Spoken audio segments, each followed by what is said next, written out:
Ang sweet!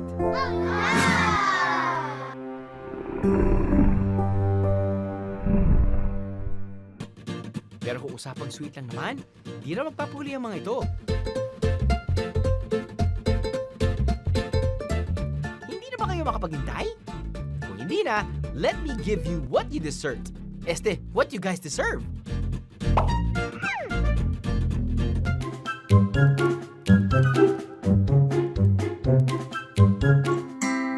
Every third Saturday of October daw, sineselebrate ang Sweetest Day. O ha? Hindi na pala tungkol sa mga ghost ng October. There's something cool, or should I say, sweet about this month. Pero kung tayo ang tatanungin, ano nga ba ang pinaka-sweet para sa inyo? Candy. Chocolate. Cake. Ice cream. Well, lahat naman sinasabi ng mga kaahan natin ay sweet at punong-puno ng sugar. At alam nyo ba na sugar ang main source ng energy ng ating katawan? What? Glucose ang tawag sa form of sugar na ginagamit ng katawan natin for energy. Fructose naman ang tawag sa fruit sugar o ang main sugar na makikita sa mga fruits, berries, honey, root vegetables, and some grains. Galactose naman ang tawag sa form of sugar na mostly found in milk and yogurt. Kagaya nga ng mga to. Hashtag sweetness overload. Soft-served ice cream and milkshakes na may cotton candy. Popcorn and chocolate toppings. Naniniwala kami na dapat ang pagkain ay gawing masaya, exciting, at very experiential para sa lahat.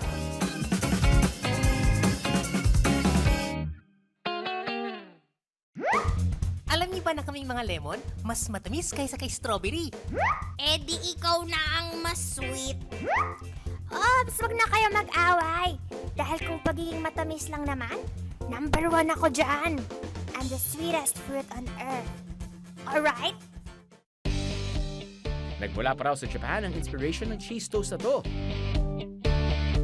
Ang unicorn fruit toast. Nagsama-sama ang green apple, banana, mixed berry, strawberry, and blueberry. Ewan ko na lang kung hindi pa kayo maging sweet dahil dito. We were experimenting something new. That's why we come up with this idea of unicorn fruit toast that looks good and makes the customer's eyes happy.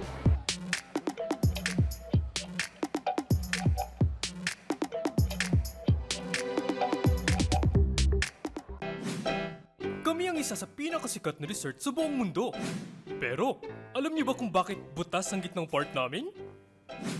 Noong 1800s kasi, may isang baker na nagtanggal ng gitnang part namin. Madalas daw kasing undercook ito. Nilalanggam na ba kayo sa tamis? Itodo na natin yan. Dahil dadalhin namin kayo sa lugar kung saan ginagawa ang ilan sa mga to. Isang chocolate factory. Isa rin ba kayo sa nakakainan nito? Isa na yata ito sa pinakasikat na chocolate dito sa Pilipinas. Pero paano nga ba ginagawa ito?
Yung tsokolate. Naging sweet tooth na rin ba kayo? O yung tawag sa mga taong mahilig kumain ng matatamis? Basta always remember na huwag sobrahan ang pagkain ng matatamis, ha? And always drink lots of water after kumain ng matatamis. Aha!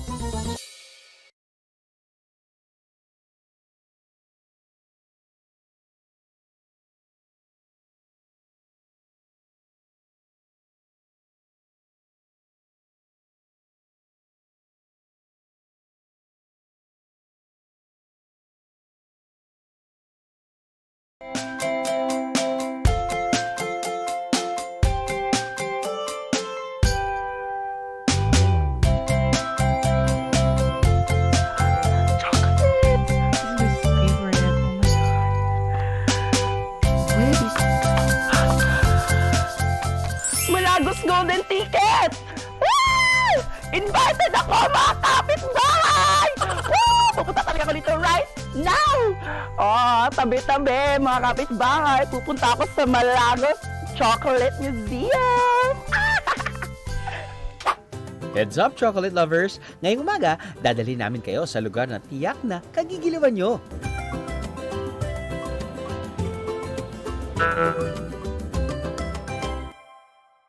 Teka, nasaan nga ba ngayon si Jarvie?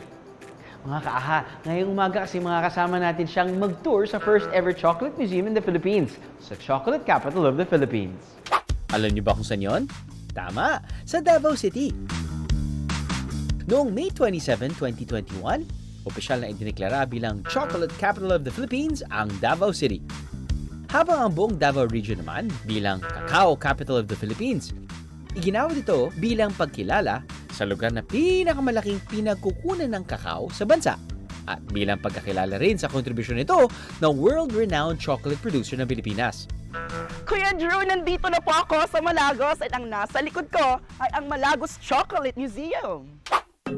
Makakasama natin ngayong umaga ang TikTok personality mula sa Davao na si Jarvie Caliora. First day na dyan sa klase. May total of 1.5 million followers at 44 million views na rin and counting ang kanyang funny video sa TikTok. Oh, huwag mong kalimutang i-enjoy ang tour na ito, ha? Oo naman, Kuya Drew. O teka, ang sabi nga pala ng iba na nakapunta dyan, may 4 sections daw ang Malagos Chocolate Museum. Para sa espesyal na imbitasyon sa iyo, may 4 kang dapat gawin sa bawat section. At kapag nagawa mo ito, may special na regalo din silang ibibigay sa iyo. Ready ka na ba? Yes, Kuya Drew, ready na ako. Sa labas pa lang naaamoy ko yung tsokolate. Kaya ano pag hinihintay nyo? Tara na, pasukin na natin.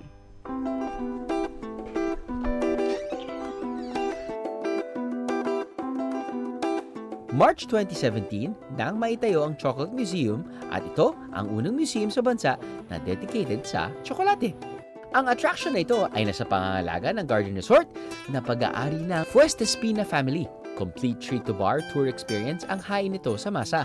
It is our way of visually explaining how chocolates are made from tree to bar, meaning starting from the farming all the way to the finished product. Sa lahat ng mga museum na napuntahan ko rin sa ibang bansa, picture lang yung nakikita mo. And of course, meron silang tsokolate, pero dito, you can look, feel, smell, and taste the chocolates for yourself. May 4 na section ng museum. Sa unang section, matututuhan ang history and wonders ng kakao sa tulong ng mga infographics, ADP, at interactive display. At ang unang choco goal ni Jarvie ay aralin ito.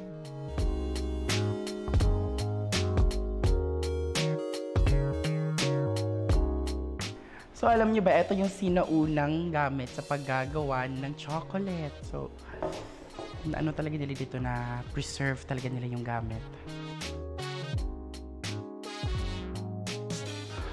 Cocoa butter daw yung pinaka-main ingredients ng chocolate nila dito. That's why it's so delicious. Ang galing! Pero saan nga ba nagmula ang chocolates? Ang chocolate ay gawa mula sa prutas ng cacao trees. Ang prutas ay tinatawag na pod at ang bawat pod may 40 cacao beans. Ang beans na ito ay pinatutuyo at niro-roast para makagawa ng cocoa beans. Unang dinala ang cacao sa Pilipinas ng mga Spaniards noong mid-17th century. It was a match made in heaven dahil ang climate ng Pilipinas na just above 20 degrees sa equator ay perfect para tubuan ng cacao. Kaya naman ang Pilipinas ang first Southeast Asian country na nakapagtanim nito. Sa ikalawang section naman ng museum, isang multi-sensory experience ang matutunghayan. Dito mo susubok ang sense of sight, touch, at smell sa iba't ibang uri ng chocolate art installation. Iba't ibang iba't ibang aroma. So, parang siya bulaklak. This one is caramel. Ay, pwede maglaro. May ano ba dito po? Extend ako 1 hour. Patitrace daw ang history ng chocolate at creation nito mula sa cacao beans, sa ancient Maya at Olmec civilization. Alam nyo ba ang tsokolate noong unang panahon ay mapait at hindi matamis tulad ng pagkakakilala natin ngayon? Mula nang sumikat ito sa Europe at America, nag-evolve na rin ang chocolate sa minamahal nating matamis na lasa ngayon. Oh, di ba? Akala niyo si Bea Alonso. Ito na pa yung chocolate parts. Matapos ang multi-sensory part ng museum, ay isang yummy at sweet experience naman ang gagawin mo, Jarvie. Ang chocolate bar. Ready, Kuya Drew? Pili na tayo. Dito may enjoy naman ang mga award-winning nilang chocolate food. Oh my God! Kuya Drew, eto na talagang hinihintay ko ang matikman mismo etong chocolate ng Malagos.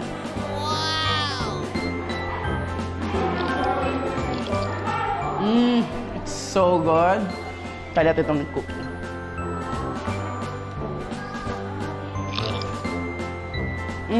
Ate, ang sarap nito. Ang sarap.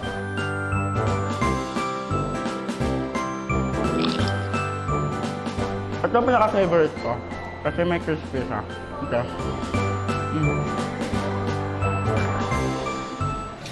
Siyempre, meron din ako dito. Ang init pa! sorry. Mga kaaha, alam niyo ba ang hot chocolate drink, ang unang chocolate treat? Binubrew ang kakao noon sa Mexican at Aztec culture. Although hindi tulad ng lasa ng hot chocolate na kilala natin ngayon, ang ginagawa nila. Ang hot chocolate naman, hot shot. Ang hot chocolate naman daw ay ginagamit nila sa mga ceremonial occasions tulad ng kasal. According to the Library of Congress, mas mababa pa raw sa average temperature ng human body na 37 degrees Celsius ang melting point ng chocolate. Matutunaw na raw ang chocolate sa 30 degrees Celsius hanggang 32.22 degrees Celsius. Kung sustansya naman pag-usapan, dark chocolate ang sagot dyan. Ang dark chocolate na may mas maraming cocoa solids kumpara sa iba ay may antioxidants at flavonoids na makakatulong na protektahan ang ating cells mula sa pamamaga o inflammation.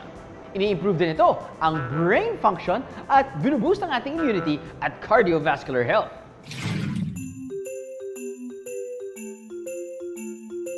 Nakalagpas na si Jarvie sa unang 3 sections ng museum. Sa huling section, masusubukan naman ang kanyang pagka-creative. Go chocolate crazy sa pag-create ng sariling chocolate sa kanilang chocolate laboratory. Sa paggawa ng sariling chocolate, bibigyan ng tunaw na tsokolate, pipili ng mold at toppings. Makapipili ng iba't ibang fillings mula sa variety of choices tulad ng chili, pistachio, cashew at iba pa. Sa hulmahan, ilalagay muna ang tunaw na chocolate, saka isasama ang mga filling. At lalagyan ulit ng chocolate. Pagkatapos ay ilalagay ito sa chiller, patitigasin ng ilang minuto. Kapag matigas na, ay saka ito ilalagay sa box. Thank you, ate. I'm so excited na tayo. Napaka-perfect, no? Ang cute! Tignan nyo.